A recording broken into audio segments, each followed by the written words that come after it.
Hi, I'm Todd Phillips, director of Joker, and today we're going to do a couple scene breakdown from the opening of the movie. Yo, stop with your shoes, bro. You're gonna be a clown, at least you can be a good one. You know that,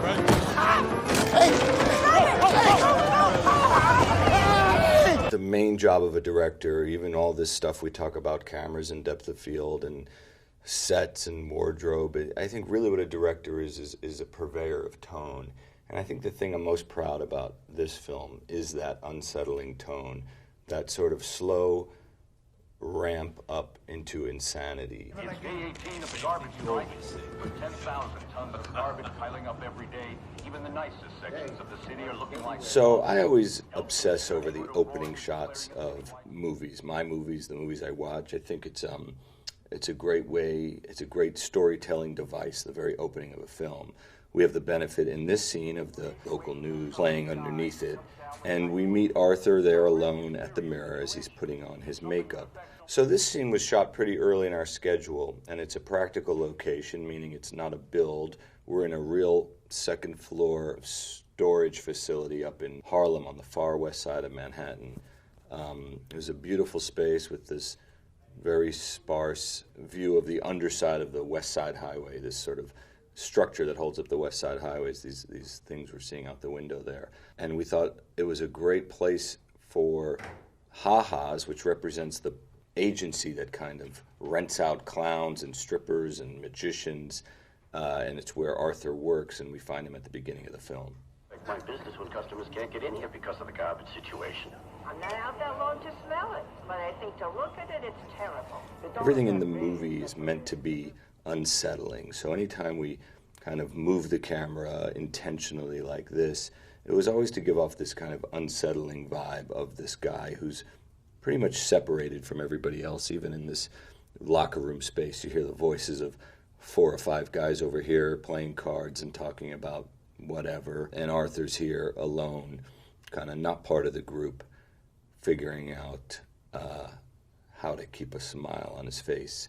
You know, one of the themes in the film is smile, and the idea of putting on a happy face. His mother told him that he was born to bring joy and laughter into the world, and it's something that Arthur wrestles with throughout the movie. So in this scene, we find him as he's literally pulling up his mouth and putting down his mouth, sort of fighting the comedy tragedy that is his life. It was really important to me and Lawrence Sher, my cinematographer, that the movie have a handmade feel. We wanted it to feel, we thought that would lend itself to the intimacy that we're trying to get with this character study of Arthur. So you'll see in this scene, you can feel there's an operator there, and that's all really intentional. And we also love these kind of extreme close-ups on Arthur. The idea of the National Guard moving in and cleaning up is a good idea.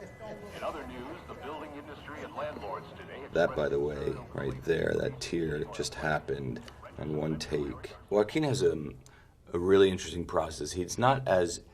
a lot of people always assume Joaquin would be a method actor, and that people use that term loosely, but where he's lost in the part.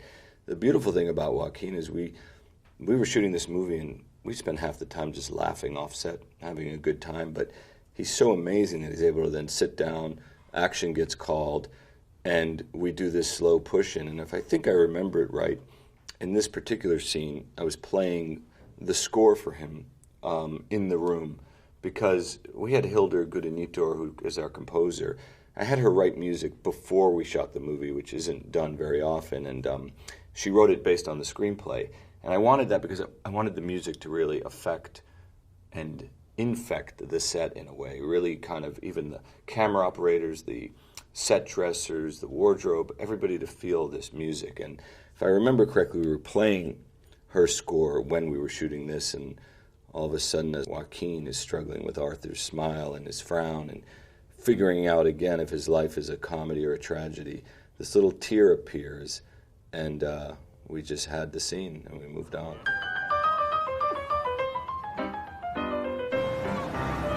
We called this set Gotham Square, and this is sort of our version of Times Square, the busy kind of market of Gotham in 1981. And this is interesting because we shot this in Newark, New Jersey, and here's Arthur down there, this little clown in this big, imposing world. I would say pretty much everything from here back here is CG world building. The only real stuff is what you see here in the foreground. We put up, things like that. We built this theater, changed it into a porn theater of this time. Practically, we did all that. But yeah, all this deep background stuff, even those cars and the buildings, that's all put in later in post. I always think this shot is particularly beautiful and helps in just setting the stage of Arthur's world.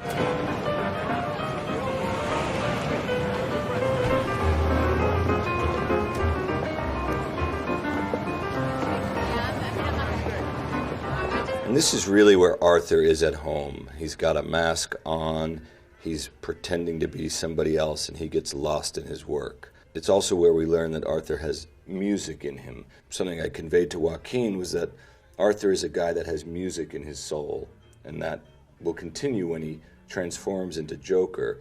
And this is one of the visual representations of him having that music. Joaquin probably practiced with this sign for about 2 or 3 days. It was more complicated than it looks.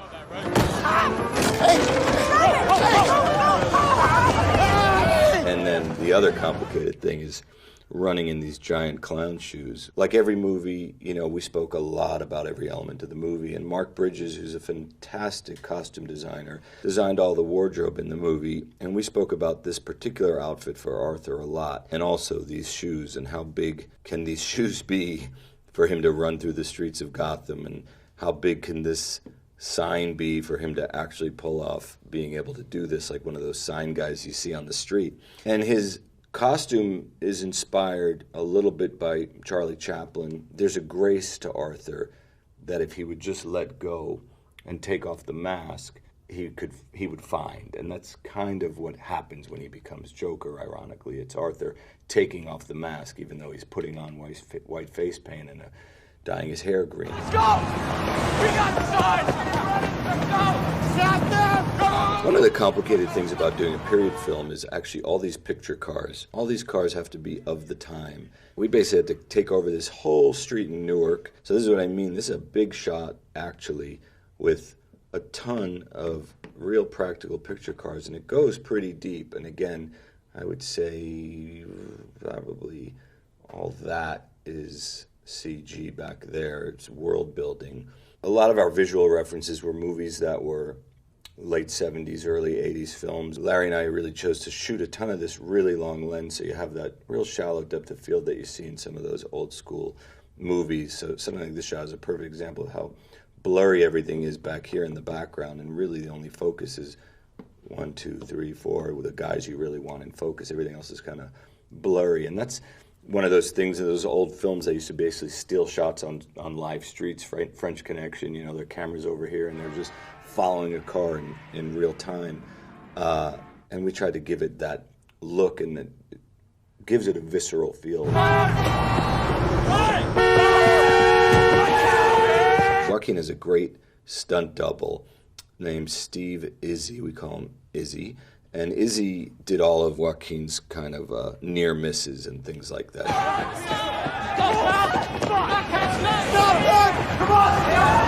I like the scope of this shot.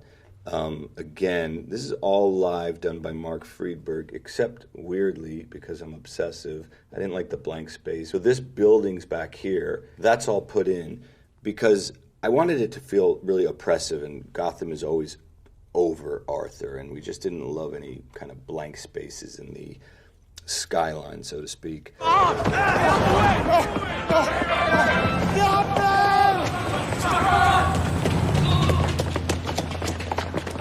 I remember when I was making a movie called Starsky and Hutch with Ben Stiller, I wanted Ben running in this opening thing, I forget what it was, and Ben kept saying, why is he running so much? And I said, I feel like you never really know somebody until you see them run. And There's something about Arthur running in the opening that really, the way Joaquin runs, because 99% of this running is Arthur. The only thing really that Izzy did there was that slip. And it's funny because when we tried takes with Izzy running, it just never worked because he just didn't have Arthur's run. Joaquin is so specific in the way Arthur's run looked. I thought it was really something. So the slide, which is tough to do and impossible for Joaquin to have pulled off, Izzy came in and did, but everything else is really Joaquin. Come on! Beat his ass up. Come on, this guy's weak. He can't do nothing. Harder! Beat him up.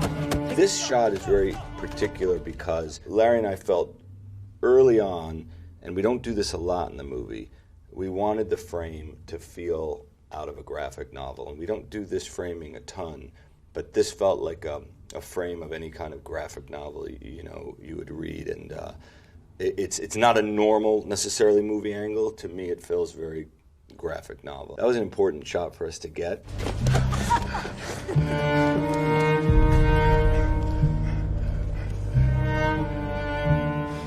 So this is one of my favorite shots in the whole movie.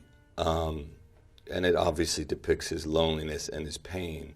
But really the important part of this shot, so first he's trying to reach for the sign, like maybe I could still fix this. And then he rolls over.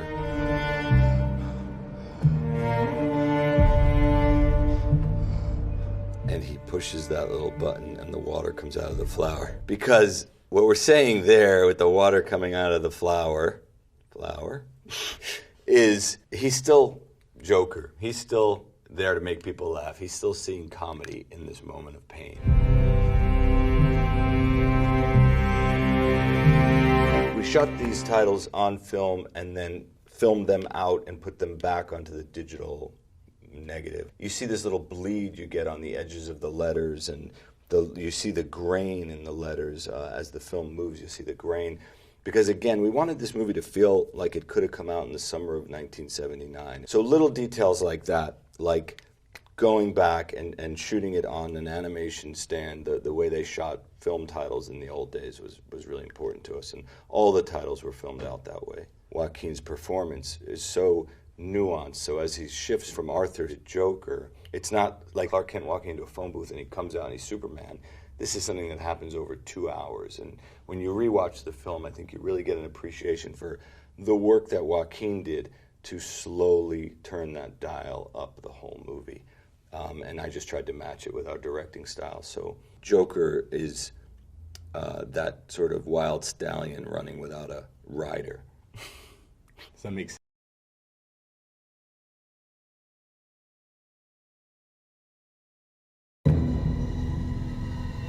Is it just me?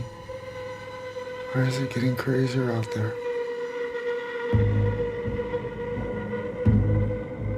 I just love bad guys.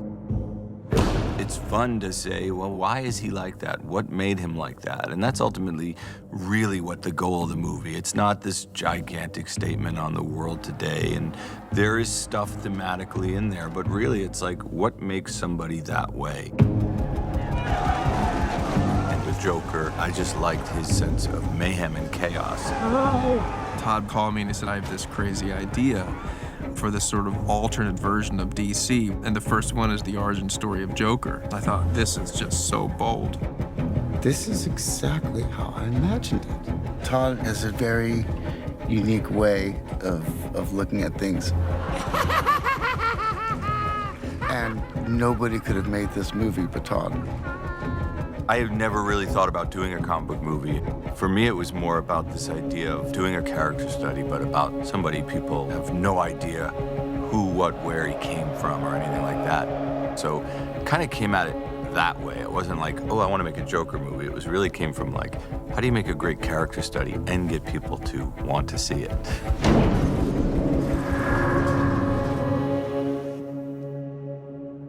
Warner's was pretty loose with it.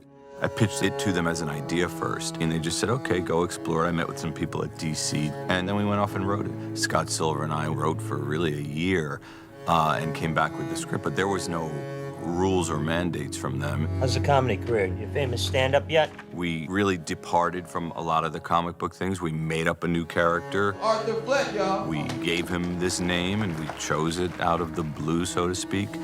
And maybe to the chagrin of true comic book fans, we didn't see dropping Arthur Fleck into a vat of acid and turning him white. That wasn't the movie we're making. We just wanted to make something that felt grounded in a reality. What's so funny? Freak?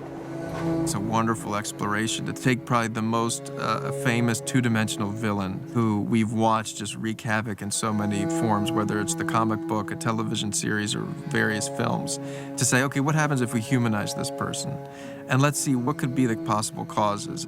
We talked a lot about who would he be and why is he like this and what is his thing and where does that laugh come from and why does he wear makeup or not or da-da-da.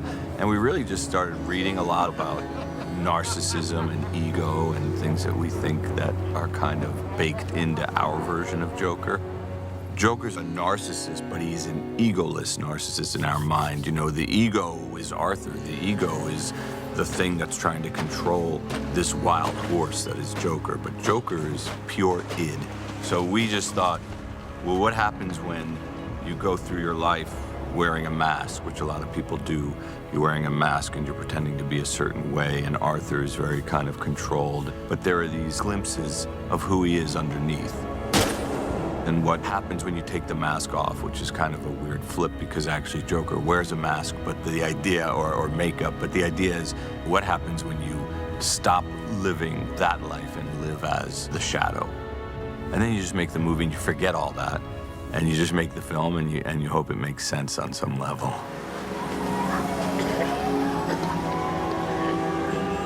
We purposely set the movie in the past to kind of remove it from anything else anybody knows. And it's not really even set in the past, it's sort of set in an alternate universe in a way.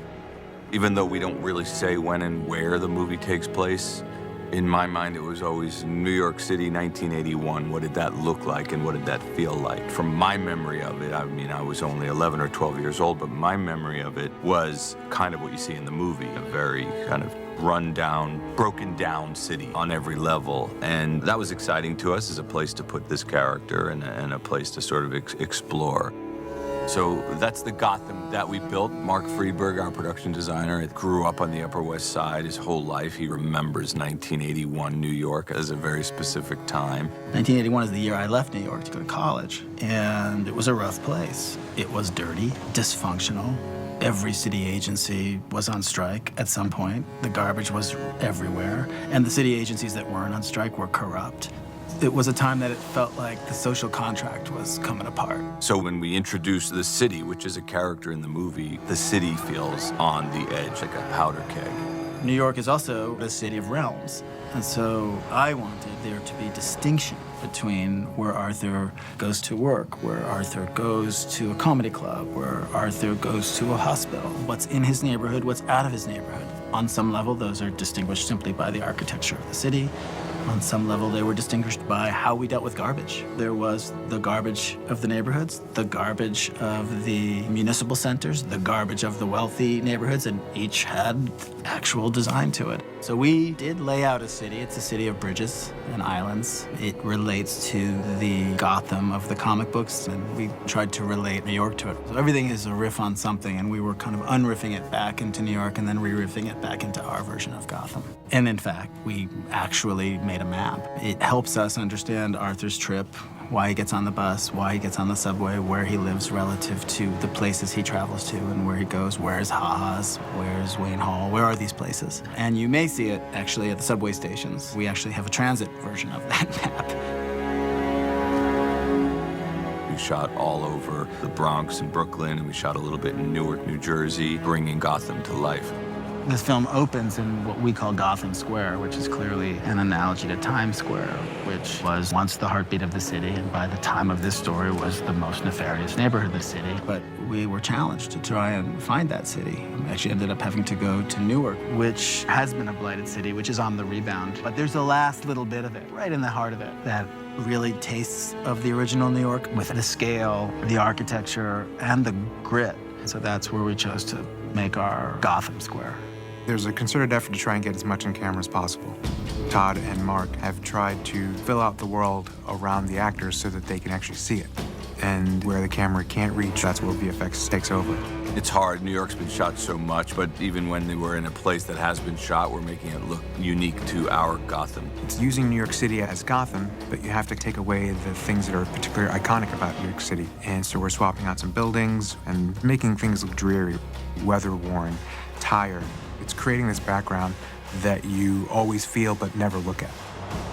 The absolute best visual decision we made was where Arthur's neighborhood was. I set Arthur in Brownsville initially, which is the toughest of the tough of our neighborhoods here in New York.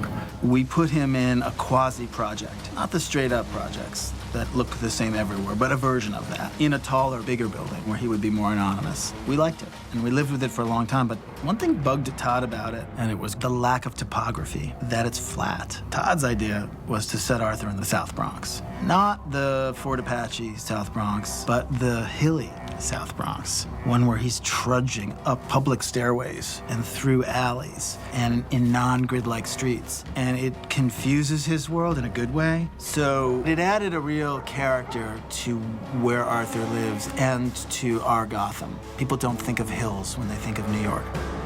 The world Todd created with Mark and everybody else was incredible. And the score, I have to say, is also indelible. The score is incredible. It almost feels like that's what you heard if you were walking down the streets of Gotham in 1981. You know, it's not apart from the film, it's part of it.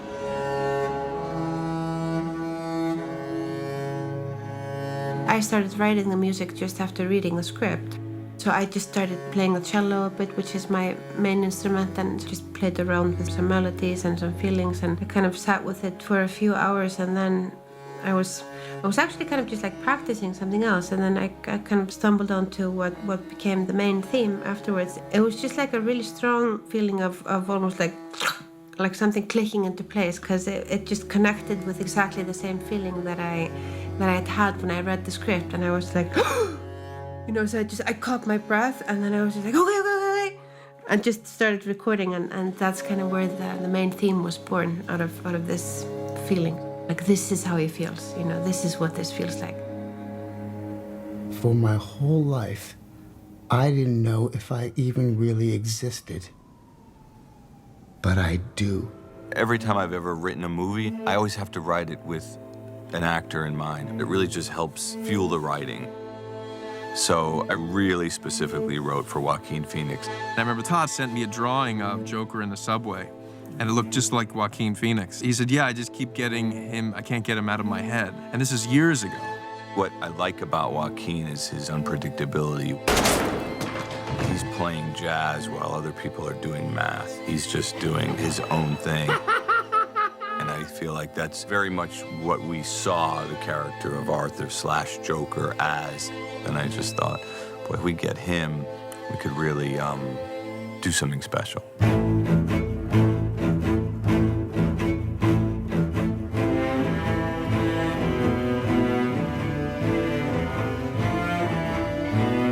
For me, when I work with a director, I just want somebody that has a singular vision and a really unique take on the material.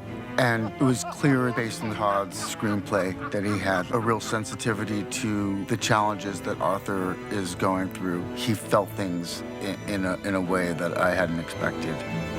Joaquin certainly had a ton of questions, and I think he also had the same thing I have, which is this fear. This is a big thing to take on. This isn't going to be a small little anonymous film. The Joker's been interpreted and done so many times over the years, and I think there hasn't been a bad one yet.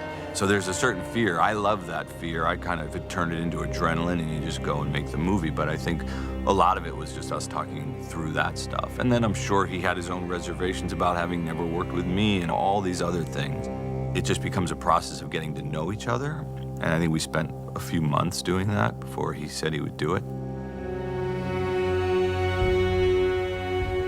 Having spoken to many actors, I know nothing helps them more than wardrobe. Even like walking into Arthur's apartment for the first time for Joaquin, I don't think has the same effect as putting on the clothing. Putting on that skin, so to speak, helps actors that final step in.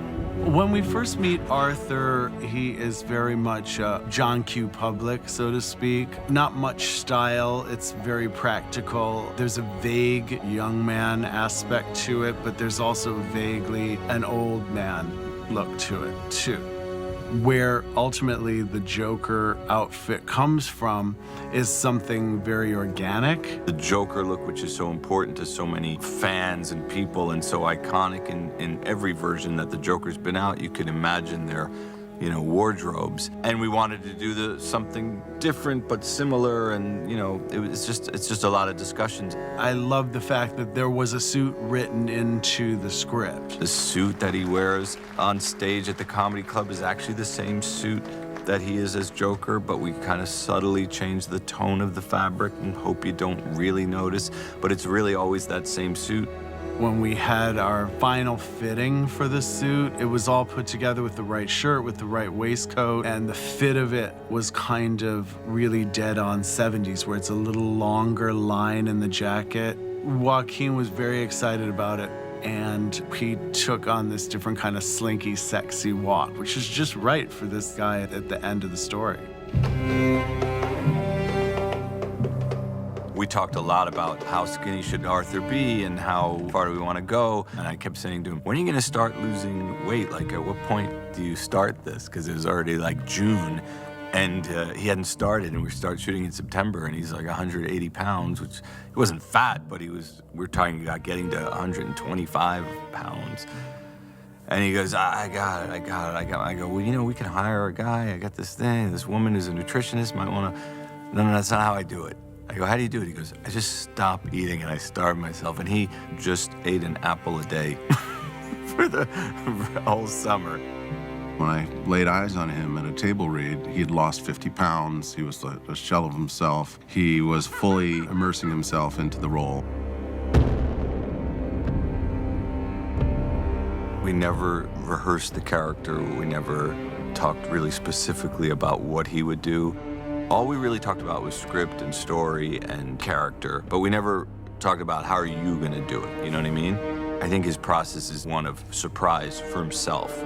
We were working spontaneously, which was just the flavor of this movie and what made the most sense for it. It was something that you really couldn't figure everything out in advance. We had to find it in the moment, and so you need a director that thinks that way. There were all these changes sort of that kept happening as we were filming and as they were sort of discovering the story and seeing what they had and seeing, oh, the story can move in this direction or that direction. And before we would shoot on a day, me and Joaquin and Scott and Todd would meet up in Todd's trailer and sort of rewrite scenes together, and then we'd have it printed out, and that's what we'd be doing that night. And I've never really worked with somebody who is so open to shifting as the story needs it. Well, Todd, first of all, is viciously smart. And his willingness to just go outside of any boundary to tell the story that he wants to tell. It's very hard to put him in a box. I mean, the first thing he did was a documentary about G.G. Allen. And I think once you become notable as a comedic director, a lot of people definitely see you as just that. But I've always known that he's an auteur. There's so much that comes up on a comedy that is spur of the moment, whether it's improvisation or just, it'd be really funny if we do this, and you just sort of throw a wrench in the whole thing and you do it because you're servicing the joke. Well, working with Joaquin wasn't all that different, and you needed to be facile. Todd would come up with these great lines spontaneously, and I would usually doubt them and make him feel bad and say that he's wrong and it's a bad idea. And then I would try it. I'd go like, that was a really great line. And he consistently did that. He's also really good at identifying kind of rhythmically things that weren't working in the scene and would come up with really great solutions to them in the moment.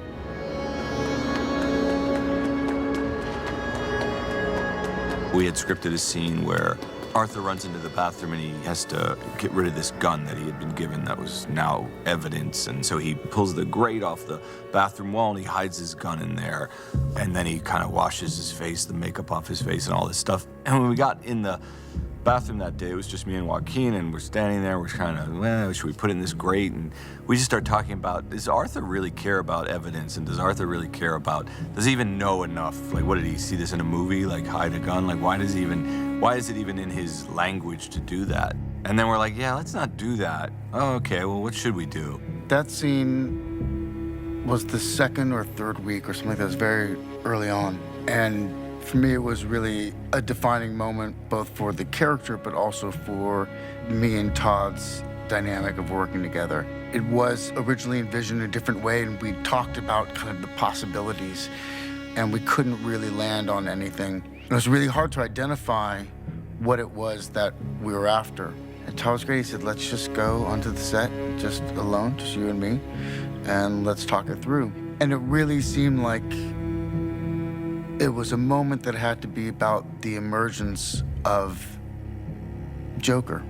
We were literally in there for an hour, and we were at a standstill. We hadn't really figured it out. And I said, it almost seems like it's a dance, but not big movement, not a happy dance, but some kind of movement. I don't know what it is. And I said, I got this great piece of music I want to play you from the composer. I think it's great, and I've just been listening to it all night. She sent it to me yesterday, and so I played it for him.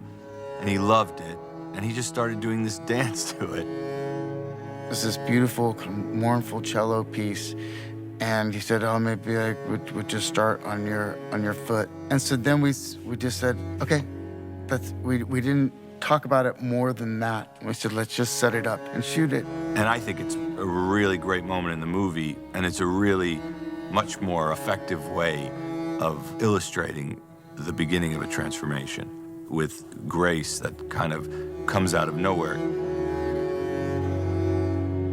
You kind of feel that he has it in him.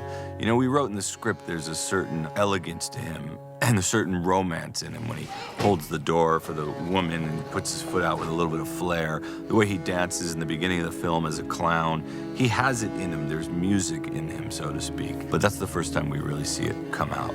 Part of finding those moments, I have to say that I worked with this choreographer named Michael Arnold for a couple sequences, and he'd introduced me to a lot of idea about movement and dance. In particular, one clip that he showed me, which was Roy Bolger, and it's a song called The Old Soft Shoe. And for some reason, it encapsulated for me, like Joker trying to kind of come out, trying to emerge. Joaquin's the most nimble actor I've ever worked with. He just doesn't get stuck in anything. It's kind of otherworldly. It's unlike any other performance I've ever seen.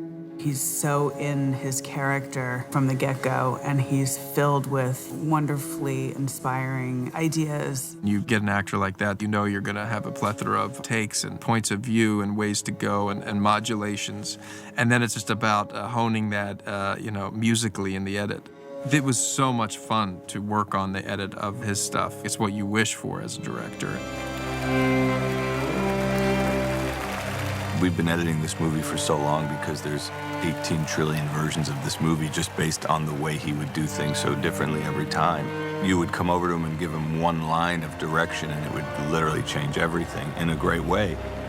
And he was just never locked into one thing. It seemed like it was the only way to do it. Because you have a character that's so erratic, and he's not really certain of what he's gonna do. And so it felt most true and most exciting and dangerous when we didn't really know what was gonna happen. Hey, Arthur, I heard what happened. Sorry, mate, there was a scene we had in the dressing room where, he's just been fired and he's meant to be leaving. And one time he decided to come back in and punch the clock, literally. I forgot to punch out. And smashed it off the wall, and we're all just kind of like, wow. I think a lot of the movie works because there's tension. Really, you feel it with everything that Joaquin does in the movie. I think this was hard for him. He really kind of went into the character, and it was fascinating to watch. Someone really embodied the absorption of a new identity. Hey. There's many ways to look at the movie. He might not be Joker. This is just a version of a Joker origin. It's the version this guy is telling in this room at a mental institution. I don't know that he's the most reliable narrator in the world. You know what I'm saying? You take, Todd and Scott and pieces of me and Katharine Hepburn and Frankenfurter, and you put it all together, and that's our Joker.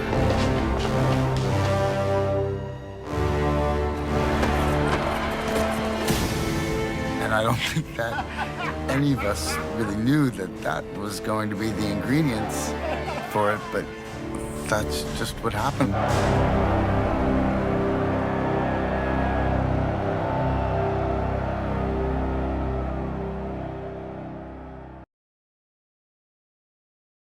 What I like about Joaquin is his style and his unpredictability, which it felt fits into this character. And he was just never locked into one thing. So please welcome Joker.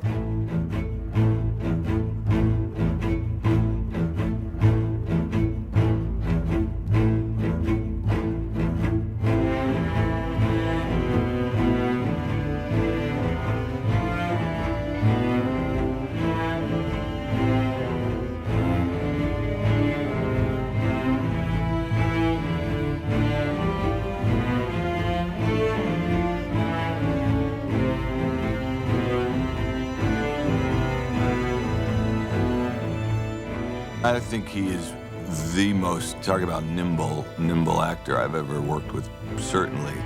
He just doesn't get stuck in anything.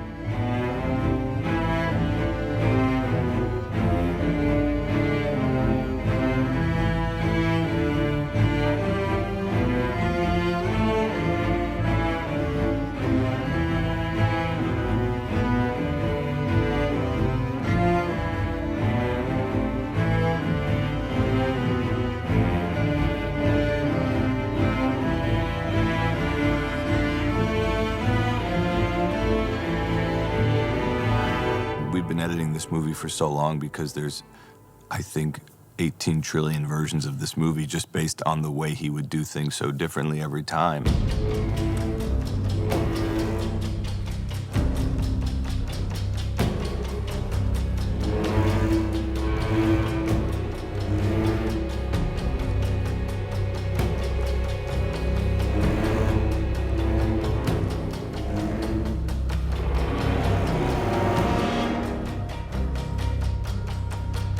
You would come over to him and give him one line of direction and it would literally change everything in a great way.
heart's aching, smile, even though it's breaking.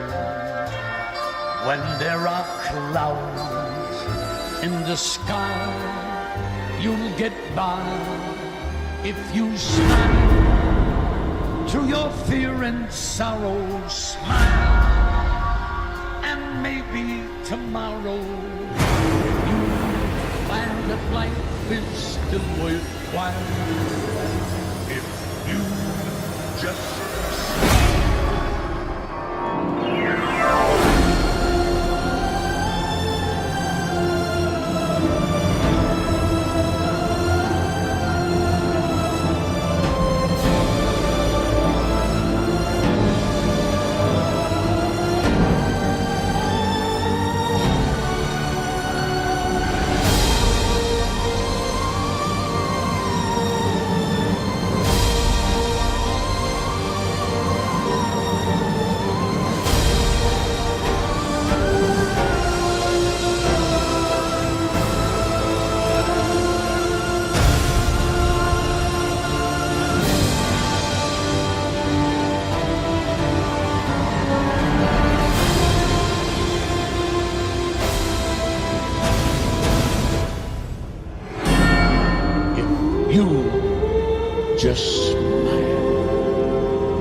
Partners, guys. Please step in. Please step in.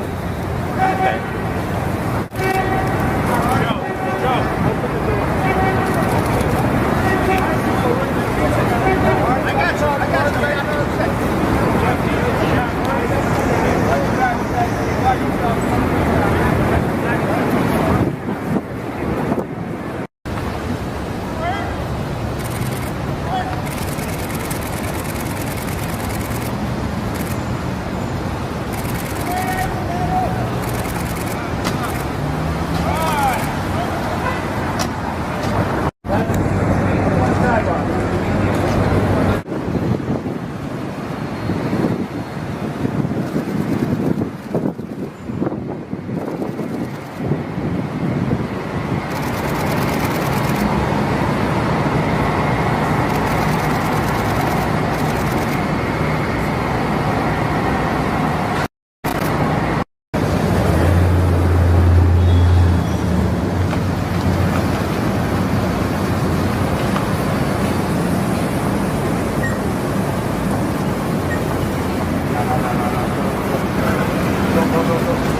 Action!